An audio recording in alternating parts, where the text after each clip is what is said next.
Hi guys, ayan. Ngayon mag-Ramadan na. And maghahanda na sila. Ang daming tao ngayon dito sa...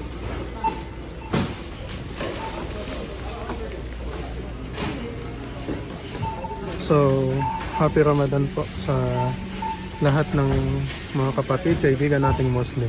Bye bye.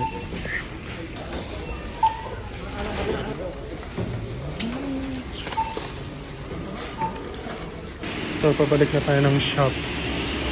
Nakapamili na tayo. So, pumunta ako dito sa Jazeera ng break time lang. Al Jazeera.